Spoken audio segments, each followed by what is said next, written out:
प्रिय शिक्षार्थियों, मैं बालकृष्ण राय, शैक्षिक अधिकारी हिंदी, आपका स्वागत करता हूं। आज मैं आप लोगों से माध्यमिक स्तर पर हिंदी के विषय में चर्चा करने जा रहा हूं। शिक्षार्थियों, भाषा हमारी पहचान है। भाषा के माध्यम से ही हम अपने विचारों को दूसरों तक संप्रेषित करते हैं।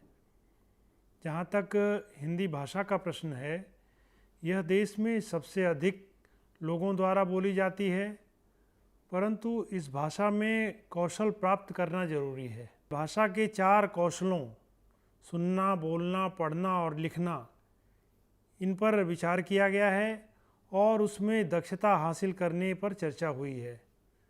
साथ ही इसे जीवन और जगत की जो विभिन्न आवश्यकताएं हैं उसको दृष्टि में रखकर दैनिक जीवन से जोड़ने का प्रयास किया गया है। दूसरी महत्वपूर्ण बात, इसका उद्देश्य आप में भाषिक कुशलता लाना है तथा अभिव्यक्ति क्षमता का विकास करना है। चूँकि जीवन में हर एक क्षेत्र में इसकी उपयोगिता है, संप्रेषण क्षमता से ही एक अच्छे करियर का निर्माण किया जा सकता है, इसलिए इस पर बल दिया गया है। इस पाठ्यक्रम से आप में हिंदी पढ़ने की दक्षता बढ़ेगी। आप आवश्यकता अनुसार भाषा के विभिन्न आयामों को पढ़कर समझ सकेंगे। इसके साथ साथ शुद्ध और परिमार्जित व जो प्रामाणिक भाषा है उसमें अपने विचारों को प्रकट कर सकेंगे। पाठ्यक्रम में इस बात का भी ध्यान रखा गया है कि व्याकरण को उसमें समाहित किया जाए ताकि वह आपके लिए बोझिल न हो। आइए अब पाठ्यक्रम जो निर्धारित किया गया है उसकी विशेषताओं पर थोड़ा विचार कर लेते हैं। इसमें सभी विधाओं का समावेश किया गया है। इसमें प्राचीन से लेकर आज तक के रचनाकारों को समन्वित करने का प्रयास किया गया है। जैसे आप देखेंगे कि कबीर और रहीम से लेकर नए रचनाकार निर्मला पुत्तुल तक को शामिल किया गया है।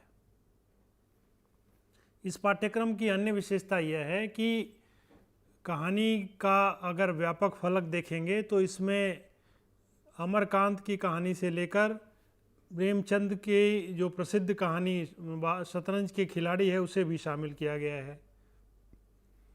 इसकी एक और विशेषता है कि इसमें अहिंदी भाषी रचनाकार बालचंद्रन चुल्लीकाट की कविता को भी लिया गया है ताकि वहाँ की वनस्थितियों को भी, वहाँ के चिंतन को भी आप समझ सकें।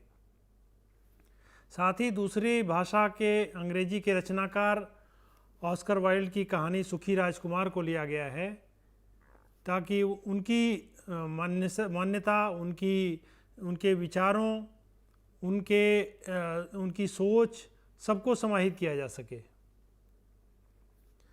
शिक्षार्थियों, मैं संक्षेप में मूल्यों पर बात करना चाहूँगा।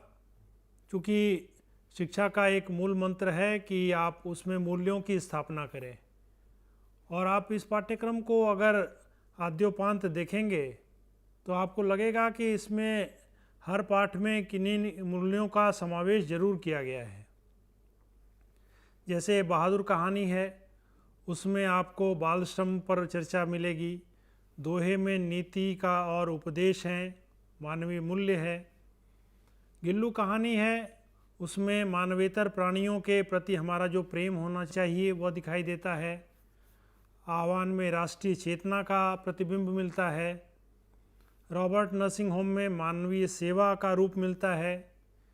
भारत की एक बहादुर बेटियां, इसमें नारी सशक्तिकरण का चित्रण आता है। आज़ादी कहानी में कर्मशीलता का विवरण आपको मिलेगा। चंद्रगहना प्रकृति प्रेम पर आधारित है। अखबार की दुनिया में आप मीडिया से जुड़ते हैं, उसके विभिन्न आयामों से परिचित होते हैं। पढ़ें कैसे में पढ़ना एक कला है और आप देखेंगे कि उसमें उसके मूल सिद्धांतों को बताया गया है। सार कैसे लेखन में लेखन कौशल पर विचार किया गया है। इसे जगाओ कविता हमें जागरूक बनाती है जीवन के प्रति, समय प्रबंधन के प्रति। उसके बाद सुखी राजकुमार एक ऐसी कहानी है जिसमें मानवीय हृदय का परिवर्तन दिखाया गया है।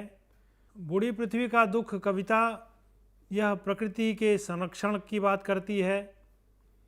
अंधेर नगरी में आप देखेंगे कि राजनीतिक अधःपतन के चित्रण के माध्यम से राजनीति का वास्तविक स्वरूप क्या होना चाहिए उस पर चर्चा की गई है। अगर अपना पराया पर हम बात करते हैं तो उसमें मानवीय स्वास्थ्य की सुरक्षा कैसे की जाए, स्वस्थ कैसे रहें, इस पर विचार है। और बीती विभावरी जागरी कविता प्रकृति प्रेम पर आधारित है। अगर हम नाखून क्यों बढ़ते हैं को देखते हैं तो उसमें मनुष्यता की बात की गई है। और शतरंज के खिलाड़ी राजनीतिक व्यंग्य है और शासन व्यवस्था कैसी होनी चाहिए इसका विवरण है। उनको प्रणाम में उन लोगों के श्रम को महत्व दिया गया है, त्याग को महत्व दिया गया है, जो जीवन में भले ही न सफल हुए हों लेकिन उनके प्रयास बहुत ही सराहनीय रहे। और पत्र लेखन और निबंध लेखन आपके जीवन से जुड़ा हुआ है।